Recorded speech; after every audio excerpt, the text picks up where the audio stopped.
नमस्कार, जय माता दी। मैं किसी पार्टी की कार्यकर्ता नहीं हूँ और ना ही किसी पार्टी से संबंध रखती हूँ, लेकिन इतना तो तय है, मैं भी जानती हूँ कि ये चुनाव का मौका है और ये मैं प्रमाणित तौर पे कह सकती हूँ कि जीतेगी तो बीजेपी, खिलेगा तो कमल ही, क्योंकि देश में कोई भी ऐसी पार्टी नहीं है जो बीजेपी का मुकाबला कर सके। कोई गांधारी बन चुका है, तो कोई शीश महल बना रहा है, तो कोई चारा घोटाले में लिप्त है, बाकियों की तो क्या कहें। मैं सिर्फ इतना जानना चाहती हूँ और मोदी जी से एक प्रश्न पूछना चाहती हूँ, क्यों मोदी जी इस बार आपके भाषण में एक व्यथा झलक रही है। वो व्यथा यह है कि एक शब्द आपने कहा कि हर बुज़ुर्ग अपने बच्चों को विरासत में कुछ ना कुछ देता है, ये देश आपका परिवार है, आप इसे नया भारत देना चाहते हैं। दूसरा, महाराष्ट्र में भी आपने अपने भाषण में कहा कि आपने पूरा जीवन देश को समर्पित किया है। सत्य है, ये तो पूरा देश जानता है कि एक साधारण सा कार्यकर्ता सीएम बना, सीएम के बाद आज प्रधानमंत्री बनकर आप बैठे हैं सीट पर।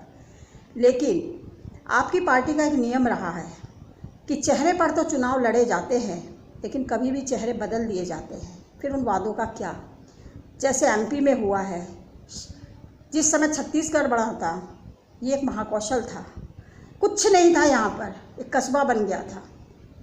उस समय बीजेपी की सरकार नहीं थी, माननीय शिवराज सिंह चौहान जी ने इसे अपनी मेहनत से सींचा, इसे एक पेड़ बनाया और आज उस सीएम को हटाकर उनकी जगह मोहन यादव जी बैठ गए हैं। क्या मोहन यादव जी वही काम कर रहे हैं जो शिवराज सिंह चौहान जी ने किया है? क्या वही भावना, वही सोच, वही विचार है? नहीं। उसी तरह हम 140 करोड़ देशवासी, उसमें से 130 करोड़ देशवासी भी अगर आपके चेहरे को चुनते हैं और कल आपका चेहरा आपकी पार्टी बदल देती है, तो उन वादों का क्या होगा?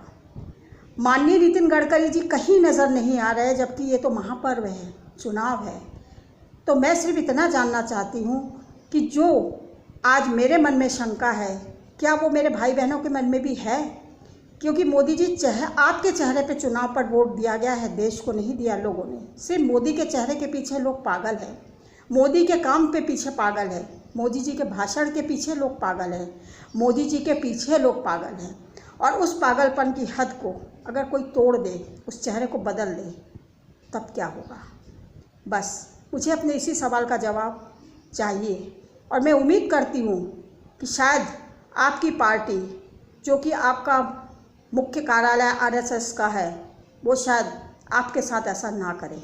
यही विनती और यही प्रार्थना मैं भगवान से करती हूँ कि आप जीतें और पुनः आप ही इस सीट पर आए और हमारे माननीय प्रधानमंत्री के रूप में इस भारत के कार्यकाल को आगे बढ़ाएं। धन्यवाद। वंदे मातरम।